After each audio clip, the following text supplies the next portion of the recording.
Good morning and welcome to Office Hours, the show where we answer your technical media production questions every single week. Courtney, what's up first?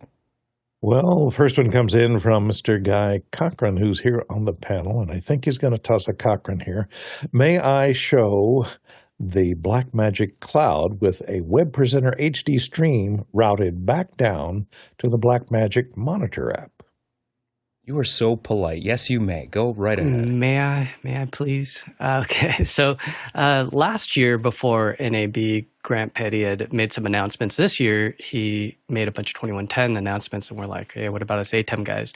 Well, the stuff that he showed last year is now starting to work. So Ronnie and I had some fun playing with Stream Router, but I didn't pipe in one of my devices that could send SDI. So we were just playing with like Blackmagic camera app, and that was pretty cool. So anybody could do this for free right now. You could download the Blackmagic camera app, go on your iPhone, attach the Blackmagic Cloud app to make an account, send video up, and then you can route it back to, say, YouTube, for instance. Or there's another app that's been renamed, and it's called Blackmagic Monitor app. I believe it used to be called DaVinci Resolve app. So this is an app that'll run on your iPhone.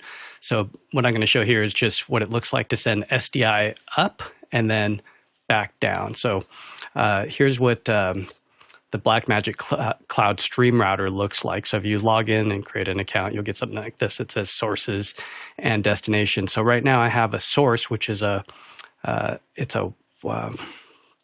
do you call it?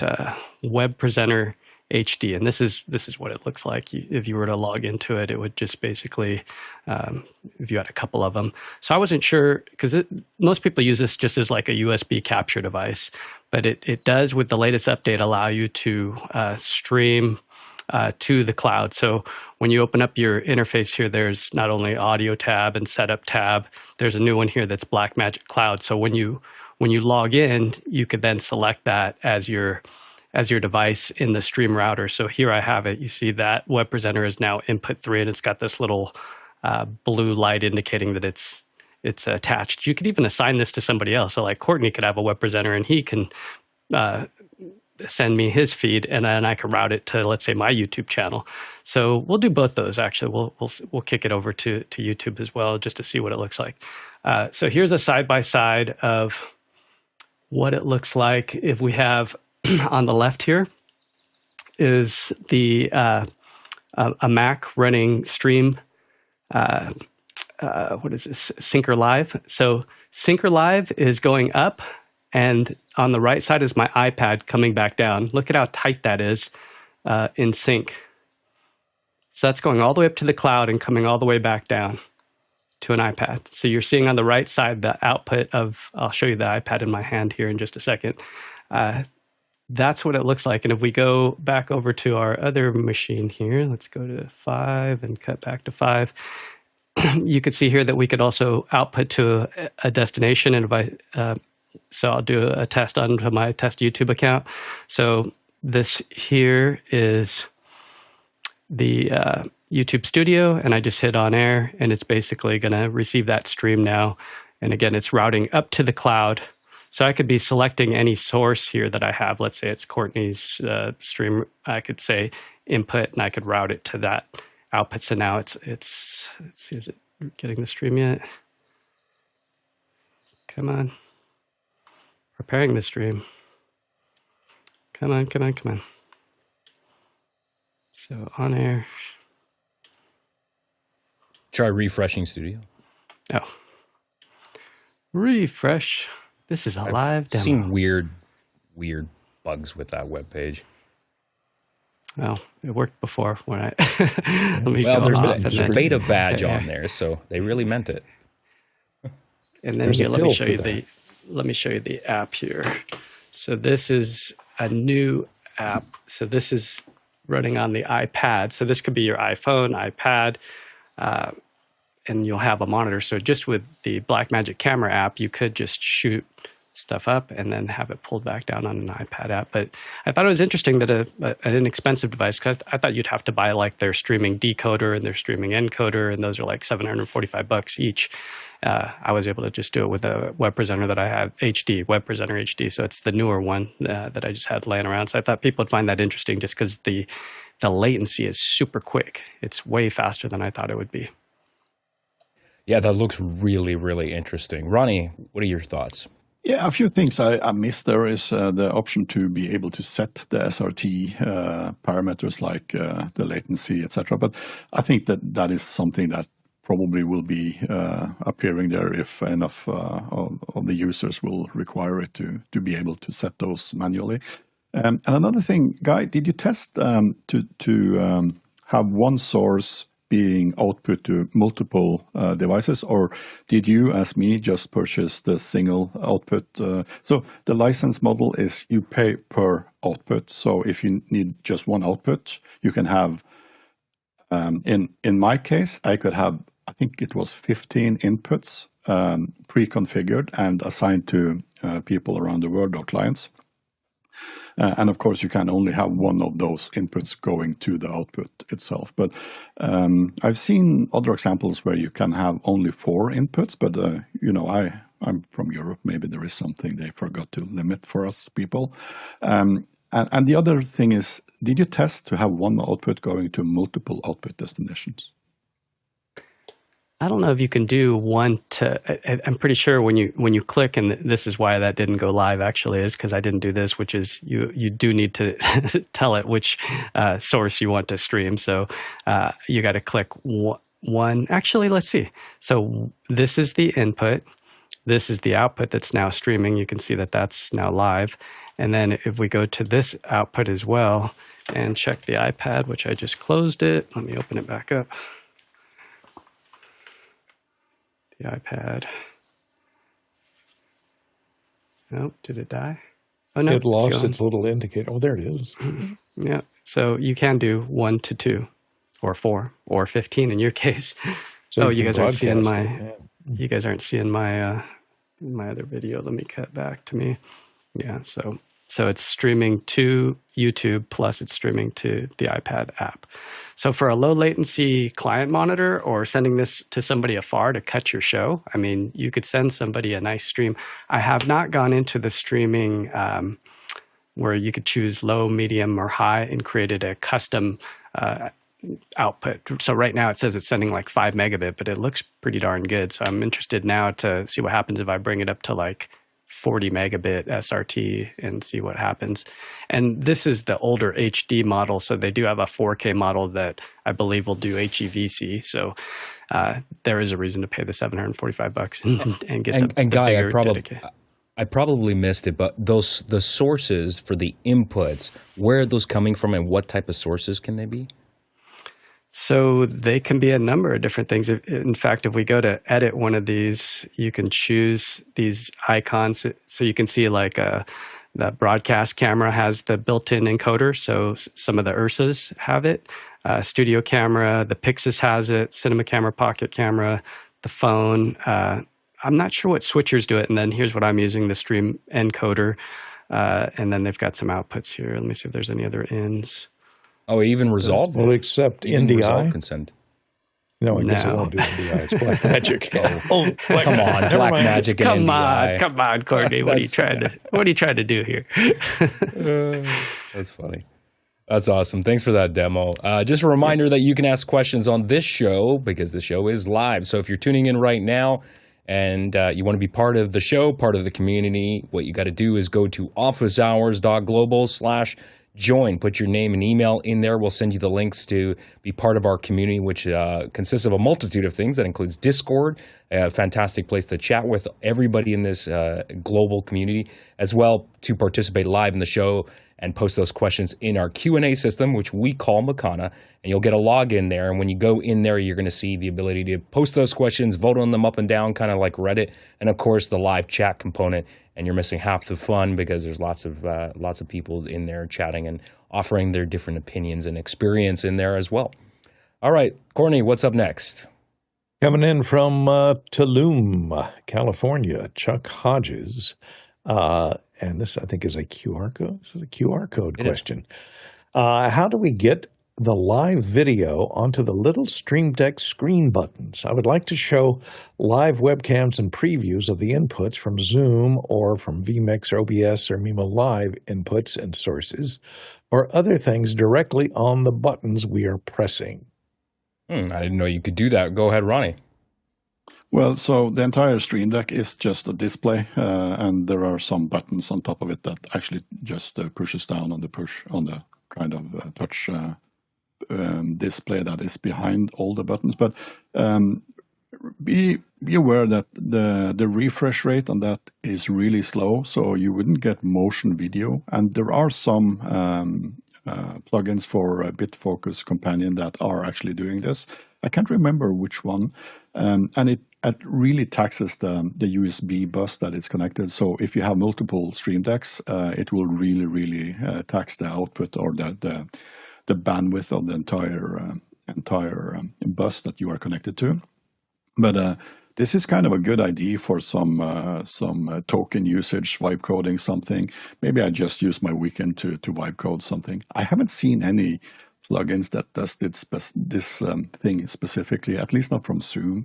So it could easily be done, I think, at least in theory. And there are probably some of the plugins that already support this. I've seen this with the different types of dynamic content going into. And the Stream Deck, the original Stream Deck application also does this for a multiple of plugins or devices. But I haven't seen this for BitFocus Companion specifically. Yeah, I was going to say about BitFocus Companion because that's what I use, and I don't use the Stream Deck app. It seems more likely maybe that there would be a plugin, like you said, Ronnie, for the official Stream Deck app. But I'd have to dig into BitFocus. Let's see if there's anyone in the. Just looking at, there's some comments coming into the chat. Nothing specifically about this. Oh, there were comments earlier about the whole Blackmagic stream router saying, Jeff Keith was saying, I would not trust this in any of my workflows. Big note for me. Well, it is a beta, to be fair. And this is just like, it's a very nascent product. So of course, most people are not going to put that into production if they're getting paid for a job right now. But I think over time, we'll see if that changes. Ronnie, you wanted to come back on this Stream Deck question? Yeah, Jeff just posted in the chat that Central Control do this for vMix and TriCaster workflows. And he also says that you shouldn't be doing a Stream Deck multi-view to do your cutting. You should use a real multi-view for that. Mm-hmm. All right, let's go to the next question. Next one comes in from Paul Volhus in Austin, Texas. He says, office hours users and panelists don't do green screens. What would change that? Courtney, what do you think? Well, Paul, you're not looking very closely because occasionally David Brady comes in from New York and he has a green screen. And half the time we don't really even know that he's on a green screen because he's got an Ultimate from Blackmagic. So a good green screen compositor does a really good job as long as you've got a really well-lit green screen. It's sometimes very hard to tell if it's properly adjusted. Now, they do have green screen matting on, within Zoom, and they do have the background removal and background replacement, but it usually looks so bad coming out of Zoom that, parts of your body disappear, come and go. Your shoulder will disappear and come back, depending upon if it has a wire running across it or something, So we generally try and stay away from it because it's so annoying when you have someone who is wearing headphones, let's say, and one of their headphone ears keeps disappearing and reappearing and disappearing and reappearing, or the microphone will come and go. The ones that create a difference, Matt, are really ugly. But if you've got a green screen, it can do a decent job because it won't make things disappear and reappear. And Ronnie? Well, on one of the specials that we have last week, or was it this week? I can't remember. Time flies. We had people from Socially You talking about green screens. And I think one of the practical reasons for why people on the panel here in office hours does not have green screens as their primary way of creating backgrounds is twofold, at least. One is physical space. you need some distance from the camera to you, where you have your front lighting, like I have here, 45 degrees up and to the sides, and creating a beautiful face, and let me become even more prettier. And the other reason is you need some distance behind you to have that green screen lit perfectly and not have any of that light spill onto you from the back. So the distance is probably one of the biggest reasons. And of course, software-based keying is getting there slowly. Some of them are getting pretty good. But I think you also need some decent hardware like Blackmagic keyers to actually do the keying well for a live show. So I think those are the two major factors. And of course, cost is one of those. Yeah, and what does an Ultimate go for nowadays? Because obviously they've dropped the price of that thing. Is that more than, is that like 10 grand, or what does that thing go for? No, it's a little bit cheaper, but you can have the HD for some less. But still, the thing is that you need an entire workflow that is SDI based for one. And I'm thinking that the Ultimate versions that are out now, the hardware versions of that, they're getting a little long in the tooth. Why don't they kind of come out with a new 2110 thing that we can use $10,000 or $20,000 on? That's probably next up on their list of things to do. They had an overwhelming amount of new 2110 products announced this year at NAB 2026, but obviously they've got more stuff in the works. And I just wanted to prove to everyone that I am not using a green screen. I'm going to touch these panels back here. Look at that. Right there. It's real. You can see the shadows and everything. All right, next question. All right, next question. I was just looking up the prices. Ultimate. They start at $559 for the baby one, and all the way up to $2,000. Okay, so that's actually really cheap. Actually, yeah, $2,500 is the most expensive one they have at the 12K. Wow. Amazing. All right, next question comes in from you, Mr. Knight, from Port Coquitlam, British Columbia. Anyone experience performance issues with recorded video from an ATEM Extreme ISO when recorded at 1080p 60? No issues at 30, but when I changed things, real-time frame rate dips in resolve down to 12 frames per second sometimes, using a MacBook Pro M3 Max computer with 32 gigabytes of RAM. Okay, so there's two parts to this. So there's two odd things that happen. One, the first thing that I noticed, actually, before I even talk about the performance issue, is that in the last two shows after that change, I looked at the project folder that the ATEM creates with all the ISO video files, and now suddenly all 8 inputs now have 2 video files. It has one that appears to be, must be most, or if not all, of the entire length of the program for the recording. But there's a second file that's really, really tiny. That's like, maybe a gig or two. That's only like 6 minutes long or something like that. So I don't understand why it's creating 2 separate files. And then there's the issue now during playback, which I have a pretty beefy MacBook Pro with an M3 Max processor and 32 gigs of RAM. And it seems to be in the last, and I can reproduce this, the last 2 recorded projects towards the tail end of the project, if you just scrub through that timeline and go close to the end and hit play, you can see the real-time frame rate for playback dips from like 60, like all the way down to as low as 12, and it gets super choppy, and I don't understand why it's doing that. Let's go to Courtney first, and then Ronnie. Well, I would wonder if it's encoding on the ISO, if it's encoding all the channels, whether you have video coming into them or not. It could be taxing, overrunning the buffer, of the MacBook Pro that it's using for encoding, the encoding buffer. And once it overflows the buffer, maybe that's what those short files are. It starts out at 60, it gets so far, the buffer overflows, it goes, uh-oh, I ran out of video, start a new video, video interrupt us, start a new video file at a lower frame rate. And did you look at those 2 segments on each input and see if they were consecutive. In other words, time goes from one into the next. That would explain that, perhaps. Yeah. But I need to look at that. I think you just may be overwhelming the buffer capability of, if this is an extreme and you've got 8 inputs that it's trying to encode simultaneously, it's just running out of RAM. The weird thing is that there's only 2 active, there's only 2 cameras with actual data. I have other cameras connected. Well, it's actually ISO recording this camera as well, so that's data coming in. But some of the other channels on the ATEM are just recording black. So I don't know if that has any impact on the encoding process, but it's really strange that it seems to be towards the end of the file. Ronnie? Yeah, so I was thinking if there was something in the bandwidth limitations in the USB. Are you reading this back from the same disk that you are recording on? That was my first thought.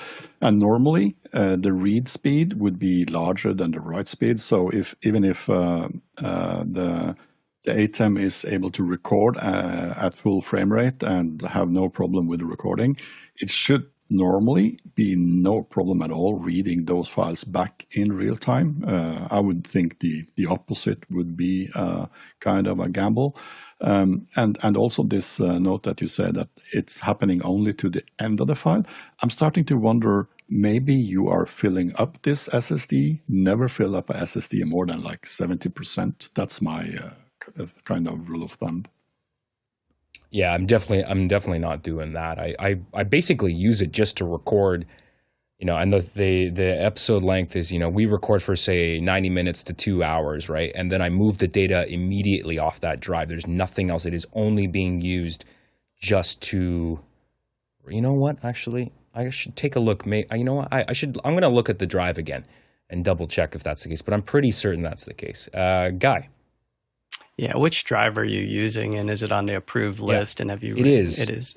Okay. Yeah, so I died because I've been bitten by that before, but this one's been rock solid. So, and it doesn't report any recording errors, and the recording definitely does not stop in the middle because I'm monitoring it closely. So I'm using a Samsung T9 2 terabyte drive, which is one of the newer models because I know the T7s had a lot of problems, but the new T9 is approved by Blackmagic. Yeah, the way I would do it is just because those are low bitrate anyway, the ProRes format on a hyperdeck, or I have 9 keypros over here, so anything that matters, it goes through the keypros and it goes into a hyperdeck as well for the program, and then I have the ATEM Extreme to do basic records for fast turn stuff. But yeah, I mean, if it matters, I would go external deck and use something full bandwidth. Yeah. Yeah, I agree. That's the move. I've been putting it off for a long time, but I think I would prefer to record in ProRes because that's just a much better codec for editing anyways, and clearly seem to be pushing the limits of the ATEM. Just to bring in some comments from the chat too. Mickey MacJor is saying, if the performance varies depending on where in the clips you are playing back, that may be a side effect of working with interframe codecs, and I believe that too. He was suggesting transcoding to DNX HD or ProRes, which I'm probably going to start doing, and he recommended at least the vanilla 422 ProRes codec. Leo Mendel saying, is the ATEM getting hot? Are all your inputs running at 60? You may be pushing the conversion chips too. That's another thought that occurred to me. But I mean, the product was built and designed to record ISO all the way up to 1080p 60, so it strikes me as odd that it can't do what it's advertised to be able to do. So there may be something else going on there. Leo also suggested disconnecting any inputs not in use. So yeah, I've got a bunch of things to try. I'll check the drive again and run some diagnostics, and maybe the next recording this weekend I'll remove the HDMI inputs that are not actively being used, and then come back at everyone and report back. All right, let's move to the next question. Next one comes in from right here in Los Angeles. Rajan Shandil asks, what NAS are you using on your local network, and do you trust it? Go ahead, Guy. Yeah, I'm using an older Synology, and it's been running for like 7 years. So yeah, I trust it, and it's got a backup drive, and then it backs up to the cloud as well. So it's got a pretty simple interface. It's I mean, for what it is, it's not fast. It's not the latest 10 gig, which is what I would love. If you want big big fat storage and big money, you're gonna be paying for it. I was just at a client's, and I was looking at the rack that I was working on, and it was 8 terabyte drives times 24 redundant, so 192 times 2, and I did the math in my head. It was like $150,000 just in drives for our local storage. So that's a pretty nice solution if you need that kind of throughput with Arista switches, and you're getting like 6,000 megabytes a second. It's pretty crazy. Over 100 gig as well. It's bananas. And Courtney.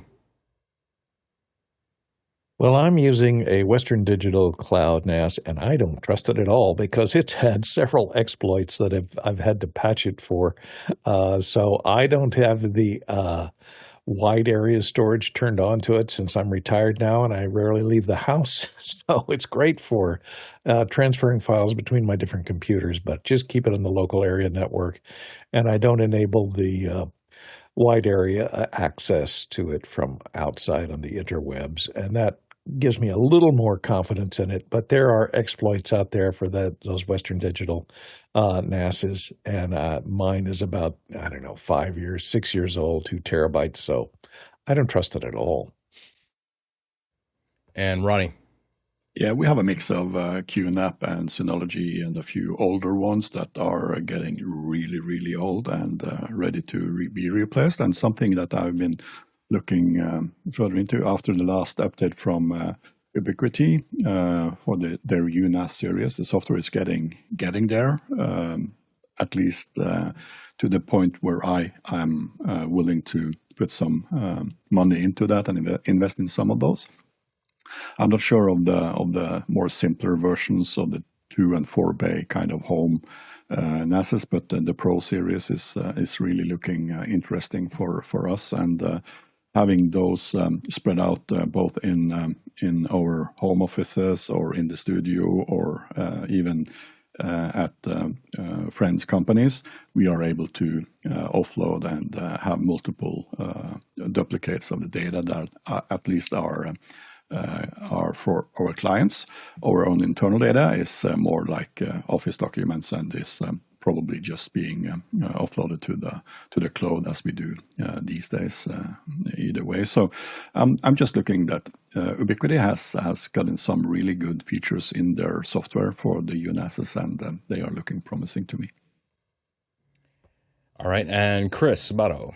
The UNASs are interesting, and like it's weird because I'm not a Ubiquiti person, so I see the UNAS and it's like, that's interesting. I don't use any Ubiquiti stuff, so it's not for me, and so I just completely write it off. And I wonder if it's something I should probably look a little closer into, and if it's worth digging into without the full Ubiquiti infrastructure. It's kind of one of those. It's similar to Apple. Like I don't want to get like an iPad because I don't use Macs, and I don't use it just kind of, it's like is this might be the best product, but is it so tied in with its infrastructure that it kind of turns off the people who aren't fully in? All right, let's move to the next question. Courtney? Sorry, caught me with my mouse on the other screen. Brody Hefner from New York City asked, there seems to be turmoil in the world of production studios, with old ones closing and new ones opening around the U.S. and around the world. Do production pros now travel more or relocate to find work? And he's got a link to something in the production news, which I haven't looked at. Well, I think Courtney has a little bit of production background, so go ahead.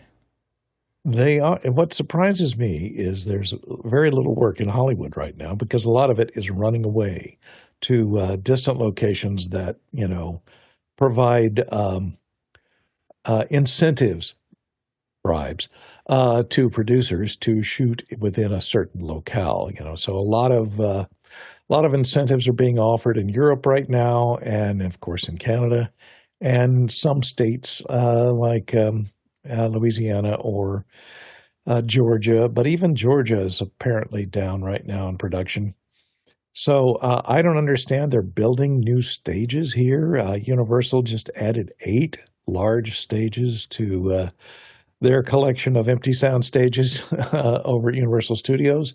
And LA, their Echelon Studios is building, there was an old Sears store down at Santa Monica Boulevard. They've torn it down and they're building, I think, 4 new giant sound stages there for production. I don't know what they're going to put in them, whether it's going to be commercial production. I'm seeing more and more AI produced commercials, so that's going to cut down on stages. A lot of smaller stages have either disappeared or they've switched over or making an investment to bring in virtual stages. They're bringing in an LED wall and trying to do a virtual soundstage setup for virtual productions for commercial and insert stages, things like that. So I don't know. It's interesting to see where the work is going to go, whether as far as the union goes and working on those things. The way the rates work is if you're hired in Los Angeles on a union production and you travel to a distant location, you get paid the Los Angeles rate. But if they hire you at the location and it's a IA union production, they pay the area standards agreement, which is a much lower rate. So they do get to hire local people surrounding the local area at a much lower rate if they're doing a union production. So they tend to hire locals that live in that area. And if you are, let's say, living in Los Angeles and you want to relocate because a movie that you want to work on is shooting in Georgia, you'll have to pay your own room and board to set yourself up as a local in Georgia, and you'll have to probably pay the local that covers that area, dues to that local that covers that area while you're there, because they're going to do it under the area standards agreement. You'll get a lower rate, you have to pay extra dues, and you have to travel and pay for your own lodging. So it becomes pretty cost prohibitive if you're out of one of the major production centers like New York or Los Angeles and traveling to a location that has used incentives to lure the producers there. There have been new incentives in Los Angeles right now. There are 147, I think, films that have signed up for the California film incentives, low-budget incentives to shoot here in California. So hopefully that will be a boost in production this year. So it remains to be seen how many it is able to attract from foreign locales. Next question. Paul Valhus in Austin, Texas asks, can you combine co-working, co-living, and production? Well, Paul, there's a lot of things you can do, but the question is, should you? And that's up to debate, not up to me decide, but for the greater community. And we can talk about it, certainly. In my opinion, and from my experience working with a lot of people want some separation between work and their home lives. And I'm not sure, even I'll just speak for me, I don't know if I would feel very comfortable with that. Go ahead, Courtney. What do you think? If you're working on a long-form production like a theatrical feature or episodic television people tend to get their own, accommodations. If you're on a feature, we're used to living in a motel or a hotel, or some people will a lot of times rent a house. Like 4 crew members will get together, rent a house. They'll use their per diem. They'll rent a house, and they'll each have a bedroom.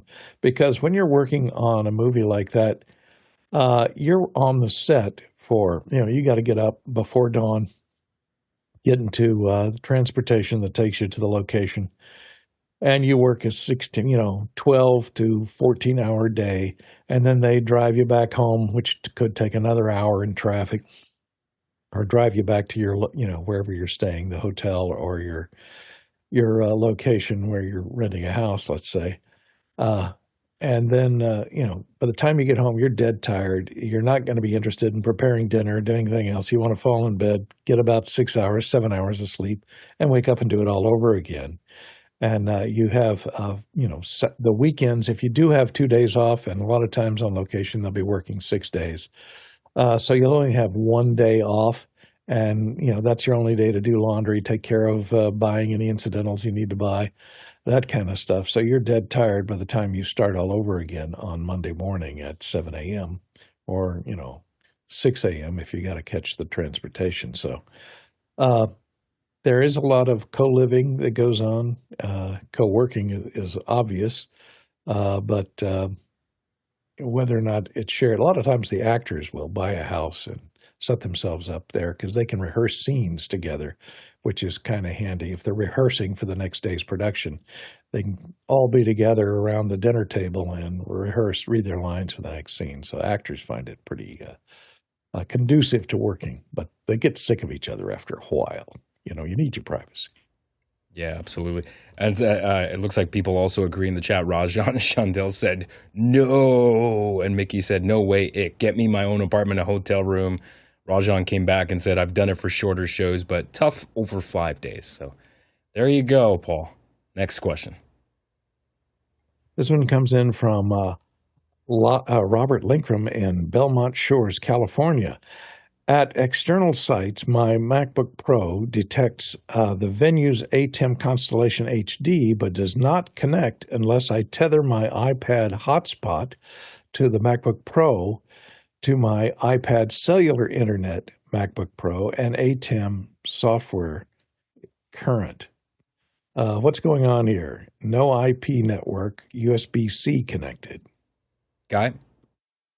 I'm curious as to if it's his or if it's a venue's ATEM. You can go into the admin and you can change this little setting right here. Somebody must have changed it maybe for a reason, that the connection priority is set to mobile instead of to Ethernet, and the allow utility administration via USB might be checked instead of via USB and Ethernet. I mean, the common way is to, connect to it over a hardwired Ethernet connection. So I'm curious as to what your settings are, but you can just go ahead and do a factory reset if you can get to this this screen and go DHCP if that's what the network is, and see what happens and see if you could connect to it. Hopefully that's the trick. And let's go to, I think I messed up the order here. Did we get Ronnie? Ronnie, you have a comment? Yeah, so I've seen this for some time back. Nowadays, we only use Ethernet for everything.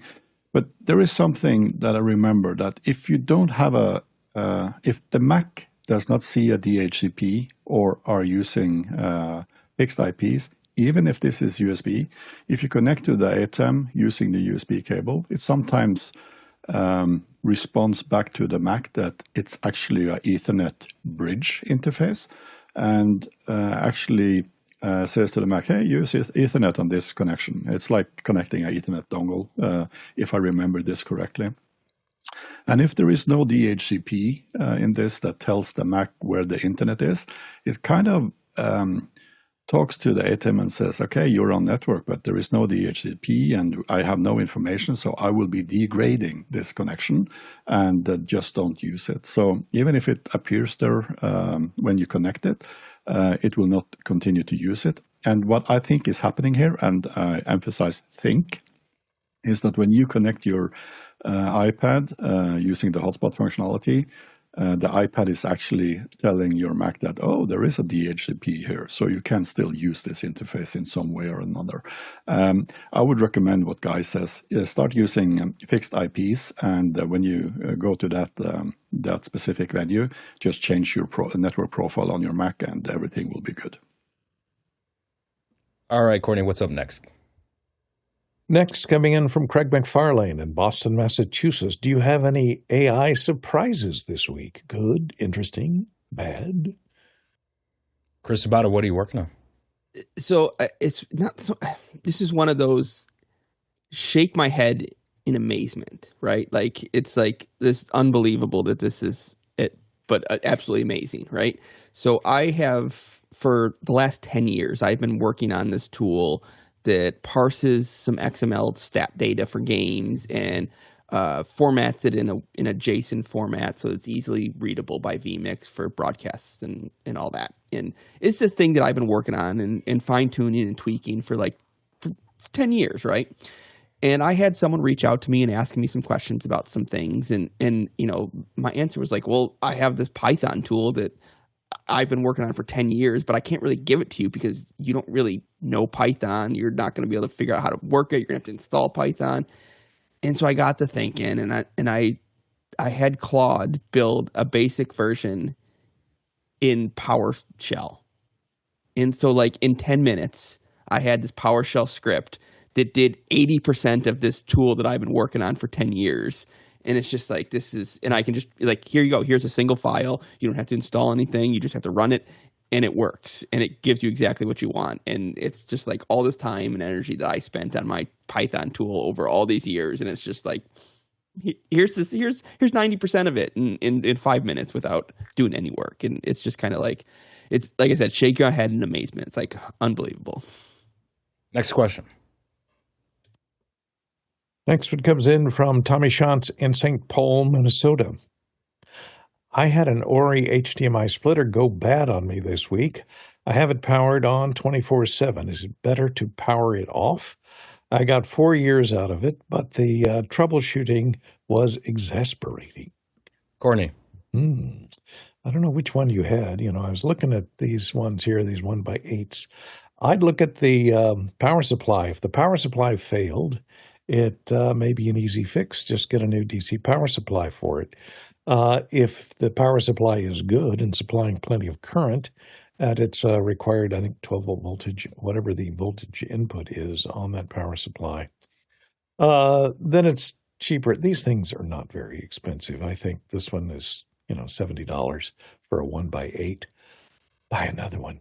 I would leave it on 24/7. Powering it on and off causes more surge, and it also requires every time you connect something up or power on connect a new source input, which is turning it on and off, initiates this. It has to renegotiate the EDID handshake and HDCP handshake. So leaving it on 24/7 and leaving it connected to whatever it's feeding it is probably better because it's not going to reinitiate that handshake each time. So it does a little less work, stays a little cooler, et cetera, et cetera. So I'd leave it on all the time if you're not worried about, killing the planet. And Chris Sabato. Yeah, I have a handful of these products. I have their 4x4 matrix. It's the AV whatever the protocol is for sending HDMI over Ethernet, over an Ethernet cable. I can't remember what that's called, but I have a couple of those. I have a couple of the HDMI things, and they've all been fine. But at the end of the day, they're like Courtney said, they're cheap, they're inexpensive. Like if one fails, after 4 years, I'm like, well, I got my $25 out of that HDMI splitter. So yeah, it's one of those things where it might be, and if it's something you think might. If it's really vital to your work, buy a second one and buy two of them and have them on the shelf, and they're there. And yeah, they're cheap, they're inexpensive, and you get what you pay for. All right, next question. Yeah, it's No, I can't remember it. HDCP, yeah. No, HD base T is the Ethernet. Oh, that's the right. Yeah, that's there. It is. HDMI Yeah. over Ethernet. HD That's base what it T. is. Yeah, HD base T. Yeah, Paul Walhus. Next question is Paul Walhus in Austin, Texas. What are the best live crews where YouTube influencers, et cetera, that were running around NAB, aside from Guy and Omar, of course? And he has a Comcast, a link to some coverage. Go ahead, Guy. Yeah, that was a fun show. I mean, I really enjoy doing this for the community, being able to bring people like Courtney and Jeff Keithley virtually there and let them ask questions. We're a little unique in that we're actually letting folks on the far end talk to the people on the floor, which is rather interesting compared to some of the ways that the other guys do it, where they're just reading questions. But I really enjoyed the coverage from Gotham. I'd say that they're my favorites, even though it's all audio. It's not like a bunch of video. We had Aaron Parecki. These guys at the B&H booth, I haven't heard of them before, but Nick Brigadier was the host of that glass booth that they had in C, and I walked by this a couple times. Really nice setup. It's expensive to be able to do something like that. Not live were Synody, Churchfront. So those guys came up. We ran into Doug Johnson. He later did an upload. This guy, I saw him last year as well. Mark Arnett. He got a ton of views, 5.6K views, and I believe he's just using like a something super simple like an iPhone, maybe even. And then we had, of course, our friend Aaron Parecki.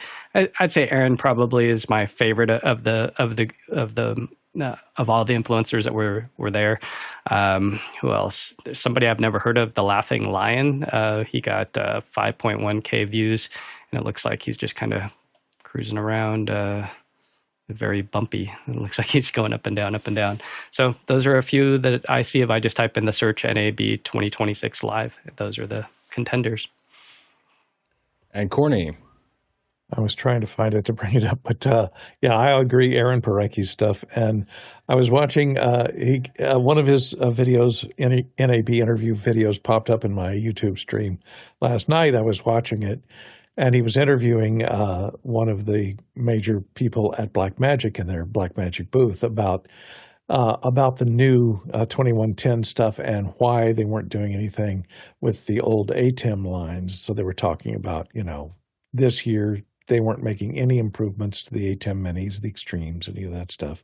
But what's curious in this interview, it's a sit-down interview on a couch there, and in the background, during the whole interview, we see our own Jeffrey Powers setting up for an interview about the Fairlight Live directly behind him. So you see Jeffrey setting up his interview for Fairlight Live right in the background of Aaron Parecki. So, and Geekazine, which is Jeffrey Powers, did do a lot of interviews also from the site.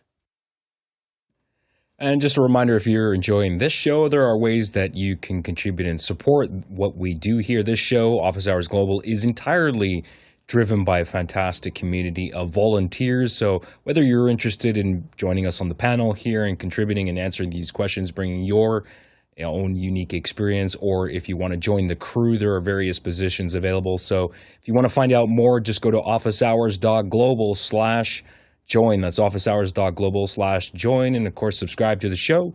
And you can also donate by going to officehours.global/donate. All right, Courtney, what's up next? Next one comes in from here in Los Angeles. Rajan Chandel says, Apple Vision Pro. The internet suggests that this product may be nearing the end. How do you see the product and maybe smart eyewear in general? Courtney, what do you think? As far as augmented reality, it can have its use in smart eyewear with AI attached to it. The glasses that look like normal glasses that don't weigh 1.5 pounds and require batteries every 40 minutes, could be useful. I think just as useful would be an in-ear monitor that you can just tap on and ask it a question and get an answer clandestinely.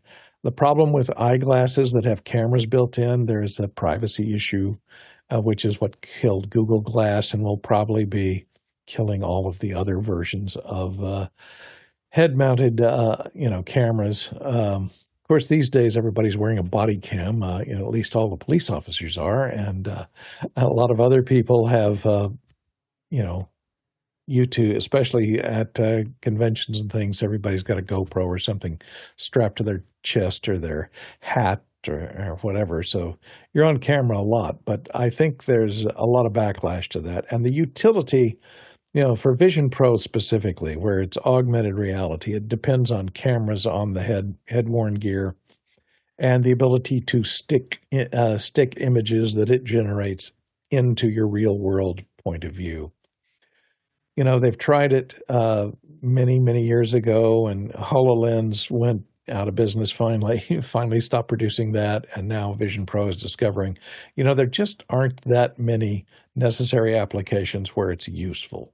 And it doesn't warrant the cost of the headset and the maintenance and the cost of developing for it. It's just too expensive to develop for, and there's no real, in the 20 years or so where they've been around, they haven't developed a useful, anything useful in business or, there are very few vertical market applications for it. So it just doesn't warrant itself as a practical product. I wonder how many phone calls Apple got about people losing their email client in the bathroom in Vision OS. Go ahead, Ronnie. Yeah, in 1995, I think I tested the first glasses or big gaming displays. I think I had 240 by 160 resolution, and newspapers went, "Hi, ooh, yeah, this is the future," and that was in, I think it's 95. And when everything kind of went the other way with 2D and good displays and good audio and home entertainment, etc., I found these less and less interesting. And I have to say, for normal users like me, an old grumpy guy, I stopped using my Apple Watch because I had to charge it every day or every night. And for me, the experience of 3D or glasses or AR is kind of cool as a concept. And if they get a really, really good power source for some glasses that could be similar to this and presenting AR information in front of me while I was walking in the streets or whatever, I would probably think of using that, but it had to have power for at least 2 to 3 days. For more specialized applications like building, so BIM, documentation for builders to pre-planned building projects like hospitals, and see if the corridors is wide enough to have patients also out in the corridors, etc. I think those usage scenarios are really, really cool. To be able to use it for a specific thing or exploration or testing out ideas and visualize things before you actually have to use a lot of money to build that physical stuff. I think that is a good application for technologies like these. But for a home user, there are very limited use cases, and I don't see a future where this is a technology that will survive. It has to change a lot before I would even consider buying something like that. Guy?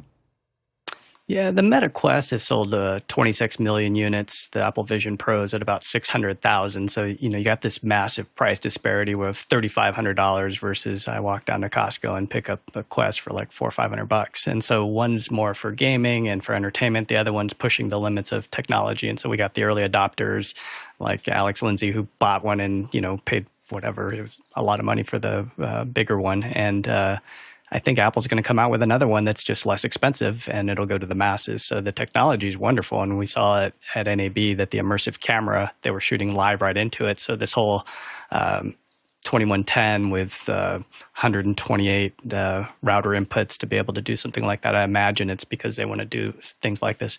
On another front, one of the more interesting things that I saw at the show was somebody, I won't name names, but had these for their speech, and they let me try them on. And it's a teleprompter inside of the glasses. And while I was trying it on, his wife texted him, and the text came across the screen in front of my eyes. So it's this green, text that looks very like old school DOS in the early days of computing, but these are called the Even Realities smart glasses. I'll put a link in the chat to those if you guys want to take a look at them, but they're fascinating. So the technology is still evolving. I have a pair of X-Real glasses that I still use. It's like having a massive TV in front of you. I use them when I fly. They're not as great at resolution as the Apple Vision Pro, but they were also only $400 or $500 compared to some of the other models. Yeah, and from what I've read and what Mark Gurman has announced, so the hardware in its current form may be dead, but it doesn't mean that Apple's not going to experiment with other better form factors once the technology is there. And I heard that the Vision Pro team last year was shifted to working on Siri, but the operating system is definitely not dead. They definitely have more plans to evolve that software and use it in other things. So we'll see how it goes. But yeah, like everyone said here, $4,000 piece of hardware that you got to wear as a big heavy helmet with a tethered cables. Not the greatest form factor. Next question. Next one comes in from Craig McFarlane in Boston, Massachusetts. A coworker had an issue with their computer backup. Do you check your backup setup regularly or just when you feel nervous? When was the last time you checked? Ooh, that's a good reminder. Chris Abato. For personal stuff, I don't check. I don't have enough data to like everything is either in Dropbox or Google, and so I'm just trusting that they're doing backups, right? And so for work stuff, that's a whole nother issue, and we don't have backups, and I've been trying for 10 years to get a backup system implemented, but it costs money, and so it's just kind of it's there, and hopefully it doesn't go away. Courtney. Yeah, I'm one of those crazy people who pays a subscription to Carbonite to back up certain folders on my primary computer. So plus I have two other backups. I've got the Western Digital NAS backup, which I back up all my. Now, I do not make any image files of the hard disk or anything, so I don't back up any computers completely. Just the files that I regularly need or that are changing on a daily basis. I back those up to a little plug-in SSD that has 2 terabytes, 3 terabytes, and I've just automated a script file that'll back up several folders to that. When I just click an icon on the desktop, it'll just back up everything in those 2 folders that has changed since the last time it did a backup. So it just checks to see what's new. What's changed since the last time I did a backup, and it does that. And I back one up to the NAS, do the same backup to the NAS and to the local drive, and then Carbonite works in the background and automatically keeps things up to date in the cloud. I've never had to go to the cloud Carbonite to restore anything that got munged, so I always keep at least 3 back, the originals on my computer and 3 individual backups, 2 one attached to the computer, 1 on the NAS, and 1 on the cloud. So I feel pretty confident, although I don't check them regularly. Yeah, and John Wallace in the chat says, for file level backups, perform and restore at least monthly to confirm it is working as you desire. And Ronnie? Yeah, so for my personal file, that's one story, and for the business files, there's another story. So business is taken kind of good care of and tested sometimes in not as weekly or monthly, but at least quarterly. For my personal files, I'm an avid Mac user, so I trust iCloud to be kind of taking care of all my documents and project areas, and those are replicated to the cloud, and it's also replicated to all my other personal computers. So I have a number of machines that I'm using regularly that are logged in with my own accounts. In front of me, I have a Mac Mini, and I also have a MacBook Pro. I actually have 2 MacBook Pros and 1 MacBook Air, and I also have a number of machines. And the only thing is to make sure that if I create a new folder structure that is outside the document folder structure, I need to be sure that that is also taken care of and synchronized across all my devices, and not only synchronize as it's available in iCloud, but also making sure that the file's actually sitting on that disk on the different machines that I need to be sure of. So I'm sleeping good at night. And to bring in another comment from the chat, Vic Hernandez said 3 backups, 1 on hand, 2 on-prem, 3rd in different geographic location. If cloud, make sure data center is in a different locale. All right, Courtney, let's go to the last question. Paul, and it's a big one. Paul Walhus in Austin, Texas says, for sports or houses of worship multi-camera events, how do these platforms do things YouTube won't? And he has links to Boxcast, Blue Frame Tech, Apple.com streaming, stretchinternet.com, and sidearmsports.com. Duck. All right. Paul maximizing the character count in the questions. Go ahead, Chris. So the Apple one doesn't kind of fit in here. That's nothing. The other one, they're all streaming providers. And a lot of them, I would say, are legacy. They're from before when YouTube was just prolific in live streaming and video. And so 10, 15 years ago, if a church wanted to live stream its services, YouTube wasn't an option because you had to have so many followers to be able to stream, and it was harder to watch on your TV. And so these companies, you could pay, and they would give you a portal that you could go to you could embed on your website. They would build out OTT apps for you, and so for like a church, or sports team. Like these made a lot of sense. Now they still make sense, but it's not as it was an obvious choice 10 years ago. Now the choice is not so obvious. One of the differences now really is like one of the big differences is not so much what these platforms do, it's what they don't do. And so for sports, when we broadcast a game, there's music in the background. There's always music in the background. And it's not like we're not necessarily pumping it through our feed, but it's there.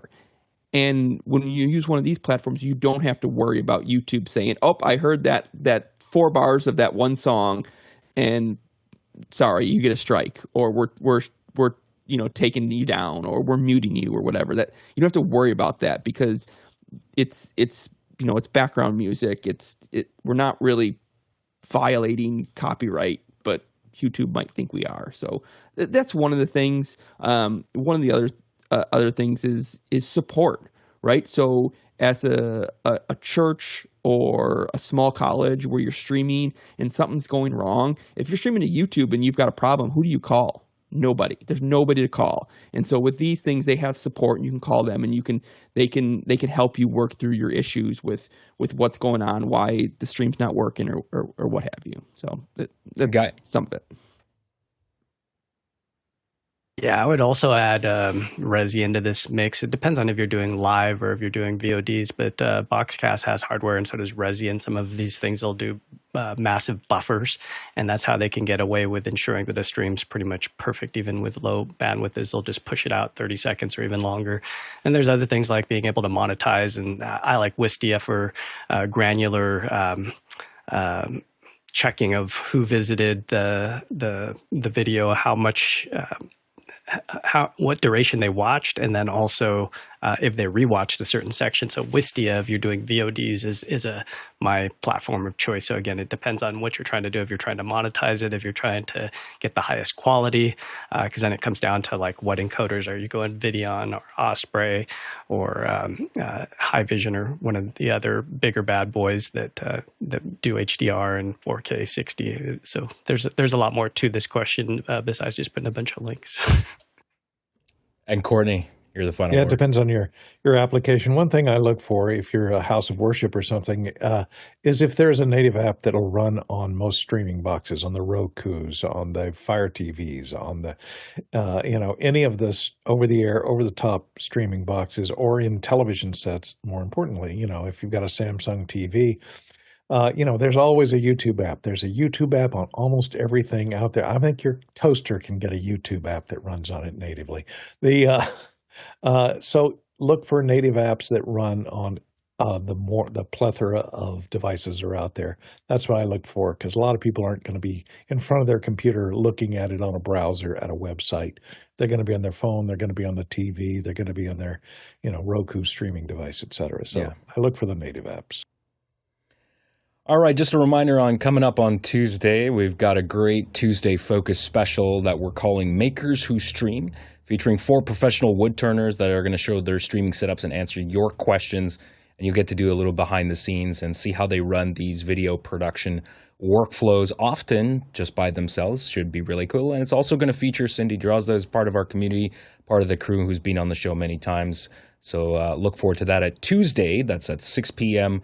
Pacific time. Thanks to all the panelists for bringing your A game today, answering all these questions this Saturday morning. And of course, to you, the producers, for putting in these questions who showed up this morning. You came through for us because the show is only as long as you want it to be. So thank you very much. And of course, to the back end crew that wakes up every day to put the show on, to make sure everything looks and sounds great. Thank you to all the work that you do. And also, right after this show coming up in about 30 minutes, or a little less than 30 minutes because we ran late, we have our new panelist and then panelist meeting. So if you're interested in being part of the community and learning how you can participate, remember you can always go to officehours.global/join. You got to be on the mailing list to find all this stuff. And again, you got to be in Discord. We make announcements when those meetings start. So that's the first step to that. If we were to travel around the world to answer all of these questions according to the Talala traversal, that would have been 21,000 virtual miles. That's 34,000 kilometers and 167 million bananas for scale. Yes, that banana for scale. It was episode 2230. All right, we'll see you in after hours. Just volunteers this week, not panelists, apparently. As the Wood Turns. Too many That meetings. would be a good name for a soap opera. As the Wood Turns, or let the chips As the Wood fall Turns. let the chips fall where they may. Let the oh god, rim shot. Where's the rim shot sound effect where we need it? Yes. All right, have a good Saturday, everyone. Thanks. Thanks for being here. Thank you. Adios, Bye-bye. amigos.